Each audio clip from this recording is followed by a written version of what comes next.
Mr. Mason. Good morning, Mr. Mason. Hey, good morning. Can you hear me? I can hear you. Okay, let me. I had some technical difficulties. How are you this morning? I'm doing good. We got a little echo coming on. I had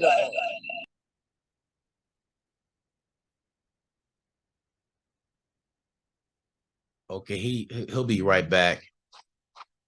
I think he had two things going at the same time. But anyway, I met Mr. Mason a while back through Coco and said, Ron, you have to read his book. You have to read his book. And I did. And I turned, it's called Coach. And I turned around and well, actually, he signed it for my grandson, but I read it before I gave it to him. I don't know if that was wrong, but I did read it before I gave it to my grandson. It's a great book. You really have to read his first book. It's something else. I'm just letting you know it was a good book. We did an interview over Coco's house that one day. Oh, that was before the pandemic. That was I don't know the year.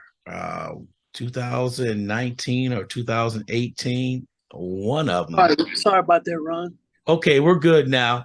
Well, I was just explaining how Coco got us. We met through Coco. We had an interview over her house, and that was 2020. Yeah, it was 2020.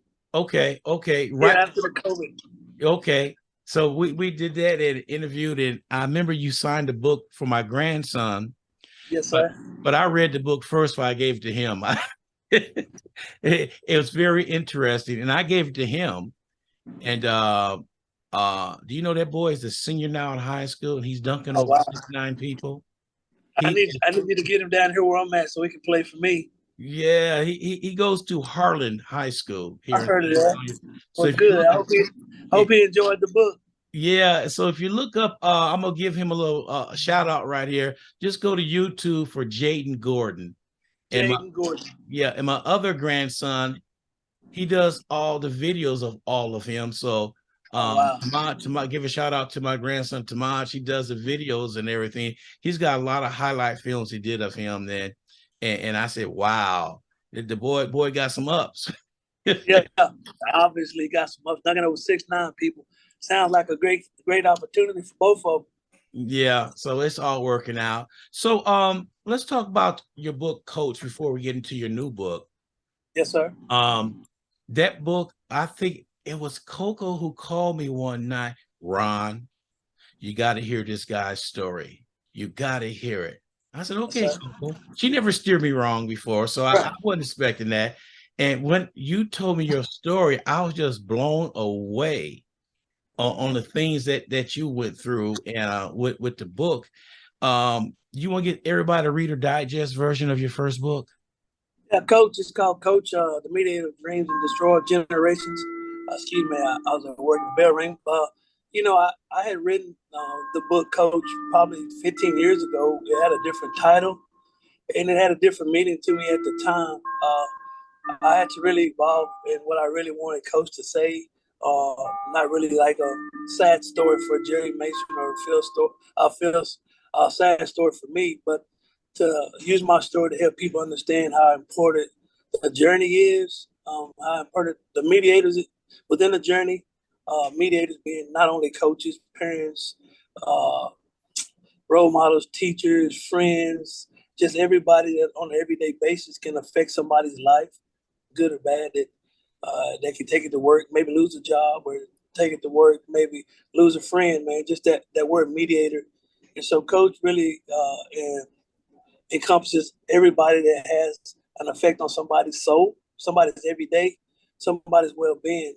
And I see that as a mediator of dreams. Me being a coach now, after being coached, I realized how important my mediators, my coaches were during my journey, the ones that helped it, and the ones I thought during that time did a bad job of helping me attain my dreams. So I learned, for me being a coach, that it's not about me or what I've done. It's about knowing your kids and knowing who they are and what they want, and trying your best to help them facilitate the dream. And so when I wrote Coach the Media of Dreams, it entails a lot. Uh, Social issues, mental issues, withdrawal.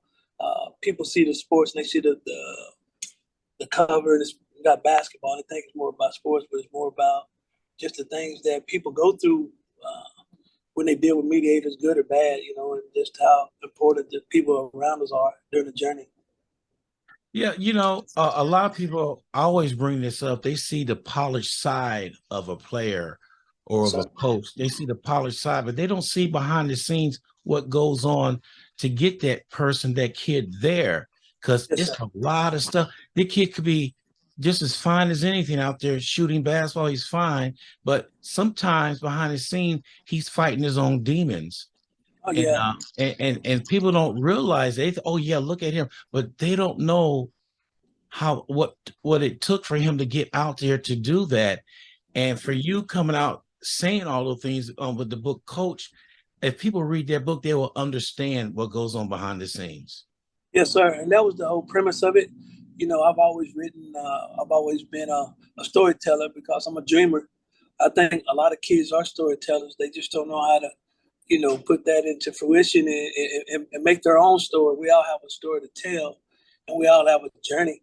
I've always wanted to write. I didn't want to write anything specific. I think I may have told you, I told Coco, and shout out to Coco for all she's done for me and Deb and Sarisa. But um, I dream in fiction, but I write in nonfiction. Like I dream the wildest things, and the precursor to the next book was exactly what you just said. Never presume you know what's going on behind closed doors with people. Just because you see them smiling, or you see them playing, or you see them excelling, doesn't mean when the lights are off that they're not going through some things that might cause them to be dark as well. Yeah, that's so true. Because we heard stories of a lot of athletes who committed suicide. That they were great athletes, but there was nobody there.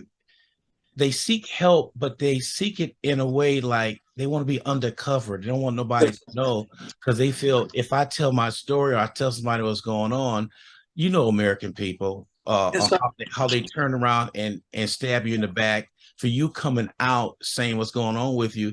You're looking for support, but yet you get the opposite, and Yes, sir. that's why a lot of the players they sit back and they hold it in. Yeah. Well, images. Andre Agassi did a commercial way back when I was younger about said images everything. It was my notes, I think, and I think we have a responsibility to make sure that everybody else, when they see us, that we give them a show that they need to be happy. So we hold in our own problems because we want to make sure the people around us or our fans or the people that need to see us do the things that we do, we make sure that they're happy, but nobody's really making sure we're happy. And so you don't have that support base around you. You don't have the right mediators of that dream. It can get a lonely world, especially when you've been through some physical things, and you're trying to maybe not hide them, but you don't need them to be known because maybe it's money involved in it. You want to mess up your money, or it's a lot of things that we go through behind closed doors that a lot of people don't know, and a lot of people are unwilling to say because they don't want to expose their weaknesses or deficiencies, but they just don't know how to get it out. Yeah, because I hear some fans are brutal. I'm just gonna Yes, sir. say some fans just plain brutal. They say we pay for you, just entertainment. You hit them 100 points a game like you're supposed to, and the fans are just playing. They don't understand. Like I play sports. Yes, sir. There's a certain zone you get into, and once you get in that zone, no matter what you do, things seem to be working for you because you're in the zone. But Yes, sir. when you get in that slump, it's a whole new different story and different, but you want to know what am I doing wrong? I've been doing the same thing all the time. What is going wrong? And when that happens, you want that positive support around you. Yes, And sir. sometimes that positive force is not around. There's people just stabbing you in the back and talking back. I just call them haters. They just do that. See, I told you wasn't like this. Look at them. Look at them. But in Yeah. everyday life, even the ones that don't play sports go through the same struggles. Yeah, and that's the thing with coaching, man.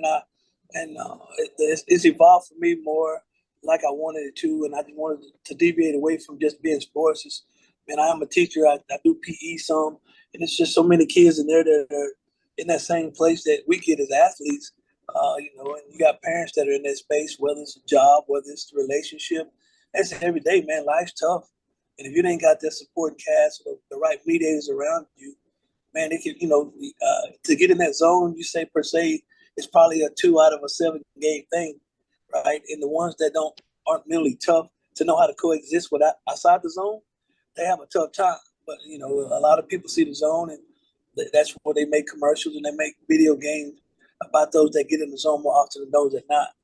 But more times than not, 95% of the athletes never get in the zone, and they spend a lot of time in the mediocre zone where they're not touted the best. And it's a lonely thing when you don't know how to get to where you see other people enjoying other people at. Life's tough, and it's regular people. The coach it was my story, my journey, but it wasn't a basketball journey. It wasn't to throw a coach under the bus journey. It was understand how important every person that comes along within that journey, how important it is to have the journey be successful or the journey fail. It's a thin line between that. Yeah, a couple points I want to make. The first one is parents want to live their life through their kids, and they could be struggling. I mean, they want them. Like, for instance, my son was a gifted baseball player. I mean, he was brilliant. I coached, he was great, but that he didn't want to pursue that. So I didn't push him to pursue that at all. Now Yeah. he's successful for what he's doing right now. But I Yes, sir. see parents want to live their life through their kids to be that dominant sports figure. And kids reject that. They just don't know. They just doing it because the parents want. After that, they're going the merry way. Yeah, if you hadn't read Coach, I hope that you will and get a different perspective and maybe reach out and talk to me about your journey. During my journey with Coach, my dad, he was a great athlete as well, and so the pressure to uphold his name and his image, he didn't really bestow that upon us. The tradition of where I lived, Lamesa, was already there. We wanted to be great. We wanted to be a part of Lamesa Golden Tournament of basketball. But during that journey, my dad made some decisions for me that I felt were decisions that deterred the whole journey of what I had built. Even my dad didn't know what I was going through. He didn't know till he read the second book. My brothers didn't know. Nobody knew until I wrote the second book why Coach, the journey within Coach not coming to fruition meant so much to me. It wasn't just about basketball, about being a professional. It's about the things that I endured to get to that point to have a chance to be that. And so the parents are very crucial within the journey. Yeah, I heard the song is a long time ago. It's the right and wrong way to love somebody. Sometimes your parents love you so much they send away because they love you. Sometimes they're in the way because they failed in the past. They want to see you succeed, and they're pushing you. And being a coach, I see that so much. It's sad, and you try not to get in the middle of a parent and a coach, a parent and a player relationship. But it's like I said, it's a thin line with that as well. I've learned so much about my story, my journey from being a coach and being around parents and seeing how effective they are, good or bad. Yeah. The last thing I want to bring up before we talk about your new book is I think it's mighty important, whether you're on or off the field or off the court or whatever it is, to have that core of a supporting cast. And the supporting cast could be if you're not the star of a team, you learn how to be the supporting cast. Yes, sir. And that goes along with life by itself. You're surrounded by people, and you got to keep that positive energy around you because one apple could spoil the whole bunch, as they say. So I really do believe to have a supporting cast, whether you're on or off the field, is important for any athlete to prosper. Yeah, and it's when you look at high school, it's kind of easier to have it because you go to school every day. You're around those kids. In regular classes, you have your games on Tuesdays and Fridays. I think it's really tough when you get to college because you spend 90% of your time around your college teammates, and they're all you have. You're away from home from your parents. You don't get a chance to really hang with the regular school, the college population because most of your time is dedicated to that sport, football, whatever college athletic sport you're in. So you count on your teammates and you count on your coaches. And the coaches, for me, my high school coach, he gave me a chance, and my college coach, he wasn't that. We didn't have that relationship that if we had personal problems, we could talk to him about, and it affected a lot of us. And so, it's important to have that supporting cast, especially in college, in NBA or NFL. Sometimes you have more people than you want because of the money, but you can hire, or you can surround yourself with people more because you have the freedom and the monetary means to do so. Yeah. Okay. Which lead into your second book. That came out. I read bits and pieces of it. And this is why I know a lot of people don't know what goes on behind the scenes. And when I read that, I was saying, he went through all that and nobody knew.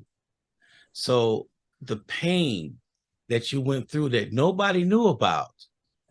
And how did you hide? Well, go ahead and say about the book. But I want to know, how did you hide that pain? Because you had something called the Scottish Scottish dog. the Scottish dog. You had something like that was your vertebrae. They said it was shaped like a Scottish dog. That's And right. um and I read that. I said, man, the way you described it in the book, that had been painful. Yeah, it still is. Well, and that's the title of the book is. I don't even know if I can.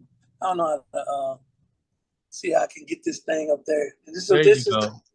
yeah, and it's. I was only 4 years old, and it's the psyche of a broken soul. And so the title says everything for me. I started experiencing the back pain when I was 4 years old that I can remember, and just having a conversation with mom about it. And one thing I want to talk about, the mediator and all that, is poverty. Poverty prohibits our parents from being great within the journey as well. And so I didn't realize that till I got older that we were poor. And maybe my mom, she didn't help me because she couldn't afford to help me. And so I started experiencing the pain in my back, not being able to tie my shoes, and I started being creative, putting my shoes on while tied. This book has a lot of quotes of things that you know uh, I've gone through in my life. And one of the quotes is, sometimes the word to pain to avoid the irritation. And I came up with that when I was a kid because I couldn't put my shoe on, so I tied it up. But when I put it on tight, the tongue would get stuck. And I would say, well, is it worth the pain for me to bend down and pull this tongue out, or take the irritation with the tongue, because that drove me crazy.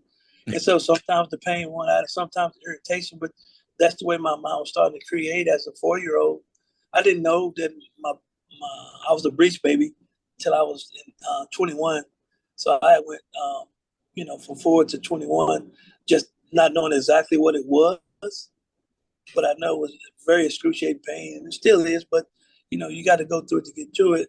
Along that journey, in the seventh grade, I fractured my foot. I was running in recess, and my arch flipped over. Then I had two fractured, and so it's still broken. I never had a cast on it. And you know, uh, yeah, my foot was broken on the right side, and my back, come to find out, was broken on the left side. And I just made my mind up that I wasn't gonna get it fixed. I wasn't gonna be able to afford to get it fixed. I didn't want to miss playing sports, so I just made my mind up. I gritted it out and try to find a way to get to the apex of my dreams with the pain. So is it safe to say that from 4 years old to 21, you learned how to adapt to certain situations? You knew that your body couldn't do this, couldn't do that. So you pretty well modified everything yourself. So you're actually your own doctor, if you want to look at it that way, because you knew your weaknesses and you knew your strengths. So Yeah, how hard was that to do that? I mean, I'm just amazed. it was extremely hard. And all the words adapt. All the words that you use are really the words that really define the whole thing. I learned how to, when I wasn't alone, I'd walk, kind of like Quasimodo. I just drag that foot. But when I was in front of people, I learned how to put a little bit more pressure on it and not look as if it was as bad as it was. When I dropped something, if it wasn't important, I would pick it up. Or if I was around somebody, I asked them to pick it up. You can look at it as a pessimist living a lie. But for me, being optimistic about it, I didn't want to burden my parents. I didn't want to miss sports, and so it was kind of a selfish decision. But yeah, I just learned a lot about myself. I didn't grow up like regular kids. I didn't do things regular kids did, and it affected me. But I knew it was going to affect me with my personal life, with a lot of things that I chose to do and not to do. And so I made those choices with the hope of if I could make it and get to the top of my journey, and maybe I can take care of myself like a handicap. Build a handicap home that I needed for myself because I knew what I needed because the pain was so excruciating. So, growing up, did you have a best friend or anybody around you that knew about what you was going through? I did not. I had a lot of good friends. I didn't want anybody to know because we were so competitive in our sports. I feel if they knew, they'd try to beat me in baseball. I didn't want nobody to beat me.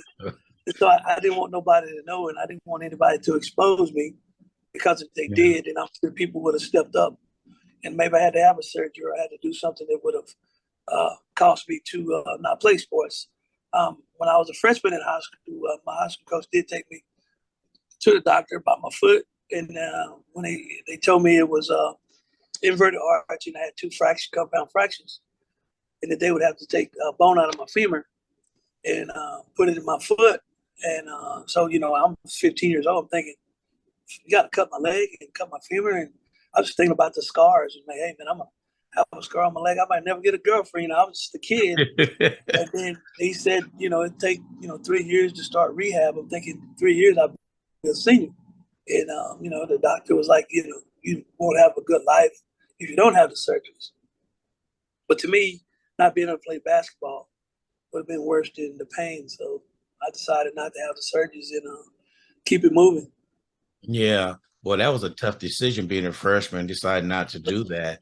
But you went on and you elevated yourself from freshman to senior playing basketball with nobody knew what was ailing you. You went out there with a smile on your face like nothing was wrong, but I know deep down inside you said, oh Lord, let me get through this last game of the year or Yeah. whatever. Just let me so I can rest the rest of the summer or something. Do you have times like that you're saying, okay, I need to rest? Well, I did, and I loved it. I loved the journey. I loved the process of it. I loved figuring out myself. Uh, After games, when everybody would leave, I would still be sitting in the locker room because I couldn't walk up the stairs. I couldn't walk. I had to mentally prepare myself to do those things that people take for granted. Uh, but the journey of like becoming somebody that people weren't paying attention to my deficiencies. They weren't paying attention to my limp. They weren't paying attention to anything. They just saw me as a basketball player, somebody they could respect. And so it was like building another identity to an identity that I was really living. And it's a sad world. A lot of depression, a lot of contemplating crazy things. The pain sometimes, I just couldn't walk home, or I couldn't finish running or working out. So um, thank God, La Mesa was a safe place. Sometimes I was out way past longer than I should have early in the mornings trying to get home from working out or being where I was at. But looking back on it, I thank God for just giving me I don't know, man. I don't even know the word. It's kind of sad when I think about it. And that's kind of why I wrote The Psyche of a Broken Soul. And I spelled soul with SOLE because even though I was my soul was really broken as well. But I had to make sure that I help other people have a chance to win, be a part of something, and give myself a chance to succeed as well. So with the book coming out, um, but you telling everybody what's going on. So what are they saying now? Have they came up to you and said, I didn't know you was going through all that? What are your friends and family and players are telling you now once they read the story?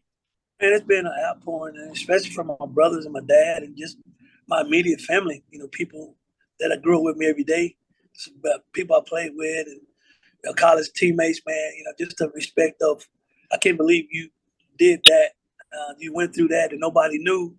Uh, and they start reflecting back on things that I asked. One of my best college friends, he said, I now remember you always say, y'all go ahead, Chase, or, hey, I'm not going. We used to think you were a recluse, or you were conceited. Now I look back on all those things. Now I know why you didn't do the things we were doing. And I didn't do it for the pity. I did it for people to understand. Never presume you know what somebody's going through and we're trying to get to that destination. Talk to the people and assume that everybody's going through something. This is a crazy world still. So I still have a broken back. I still have a broken foot. And so when I wake up in the morning, my first thought ain't what I'm going to wear or what I'm going to, it's which shoes I can put on that won't hurt my foot today because I got to help other kids be great or, what can I do to loosen my back to make sure I can be the best coach I can be. The journey for me will always continue because of the choices I made when I was 15 and when I was 4 years old. But it's just been an outpouring of amazement. But for me, just to let people know, don't assume you know what somebody's going through. And make sure the mediators, especially the coaches, and my college coach didn't have any idea. It was his show. For me, it was my opportunity to, if I could be good enough like I was, I became All-American in high school. If I could do the same thing here, then I could move forward and get into this NBA world. The money that I needed was not, to help my parents, was to help my parents, but also provide myself what I needed for my deficiencies to have a stable life. Yeah, man, I tell you what, that is something else. So I gotta get back to you playing basketball. I can see you out there dribbling right now and stuff. Did you dunk the ball often? Oh yeah, when I was a senior, I had 126 dunks in that year.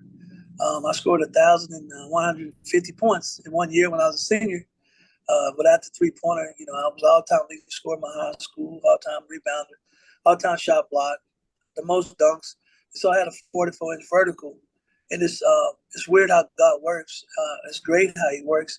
Through my pain, I used to jump a lot of rope just to be able to take the pain that comes to pounding. Just jump 1,600 jump ropes a day just to be able to take the pain of jumping and landing. And in that process, my vertical got to be 44 inches. I was doing things to just hide my deficiencies, but God used that work I put in to turn me into an elite athlete. See, that's a question I was going to ask you. Dunking, how much pressure was that coming down with your foot and your back, and you came up with your own method of what you want to do to help that jump rope and all that stuff. So like I said, you adjusted very well to the things that you needed to do, and let everybody know you are a local hero in your city. Yeah, well, it's with Lamesa, we all did great. My brothers, and we had a lot of college athletes. We all grew up together. All of us went to college in baseball, football, track, basketball, so we all had the same common goal, and so we all kind of local heroes in a sense that we made it out. We used the opportunities we had. We worked and we became college athletes. Once I left Lamesa and got into coaching and realized how hard it is to be a college athlete. How many people around the world trying to get one or two scholarships. I look back on all of us that came out of Lamesa during that 3-4 year span, and it was amazing. The tradition gave us the opportunity to dream big, and all us in the same level, pushing each other to be great. Pushed us to be able to go into college world and have some success. Yeah, so 4 years old was really a great book. I have a lot of quotes. You talked about dunking. There's a picture in there when I came down with a rebound. I came down left foot right. I learned how to play. I learned how to land. I just learned so much about myself and what you can do and what we can do as individuals if we put our mind to it. It was a lot, but there's a lot of quotes. This book is just more about the withdrawals and the things and the contemplation of suicide, the things that people go through, sir. Trying to get to a common goal and just making sure you surround yourself with the right people and the people that kind of oppose. I don't think a lot of people oppose coach. I got a lot of questions about me. I should be happy about being a D1 athlete, or I should be more grateful for the things that happen. And they think the scholarship is the blessing. We earn that. We work for that. We sacrifice. We hurt for that. We earn a right to continue dreaming. We earn a right to be around people who love us and give us a chance to continue dreaming. And so the people that have never got to that level to understand what you sacrifice, it's a lot, and you lose a lot. And So I'm just determined to be the best mediator with the kids that I can be. Okay. Yeah, I got a question for you, and don't be shy. Who was the better athlete that came out of there, out of your town? Who's the I don't best know. one? I mean, I tell my brother, we always talk about the goal. We talk with basketball wise. Tell Sarisa, she argues with me. I said, if I'm all time leading scorer, if I'm all time leading rebounder, if I'm all time leading block shot, all time leading dunker, then the numbers don't lie, baby. I'm the best. You know what I mean? Numbers don't lie. But man, we had a lot of superb athletes in different ways. Baseball, football, we all played all sports. We were all really good, and it's a great debate, and everybody has the argument, but hey, the numbers don't lie. Yeah, just like the great debate for NBA, who's better, Michael Jordan Yeah, or the other one in LA? Kobe Bryant. Yeah, it's just No, a no, matter of no, Kobe, preference. the one that's still playing right now is always Mount Jordan. LeBron. Yeah, Well, I say Kobe, so you neither one of them, it's just a matter of preference. yeah, It's just a matter of what you like, who you like. A lot of people don't like, Kobe because they don't like the Lakers. But for me, being a high level athlete, knowing what they have to sacrifice to get to that point where you're considered one of the greatest or the best athlete of all time, Tom Brady. When Kobe died, it really hurt me. It hit home with me, not the death part, but he was just starting to live his regular life because yes, he played since he was 17 to almost 40 for basketball and made a living for his family. Now he was just about a chance to enjoy his regular human being life, and for me, I saw myself in that same light, not with the plane crash or the death, but getting to maybe the NBA and making money and buy myself a handicap house where hey, I can live a regular life too, and yeah, we want those things to come true for all those people. yeah. We got somebody that wanted to know, how did it feel when you released the bondage of the pain that you really told everybody? Was that a relief for you, that when you wrote the book, to tell everybody what was going on? Really wasn't a relief. It was relief in the sense of I want to be able to help people understand how important they it is to understand people. I didn't want. A lot of people gave me a lot of praise, a lot of. I didn't want that. I'm a tough guy. I'm an introverted guy, but just for it to be able to help, and hope it snowballs to where I could do more speaking and helping people and trying to help people understand how to navigate the journey. There's only one God. If He wants it for you, it's going to be for you. But along the journey, if He provides you with some things, I would like to help them. Learn how to utilize them. Everybody that's within the circle to understand it's a tough journey, and everybody won't be all American.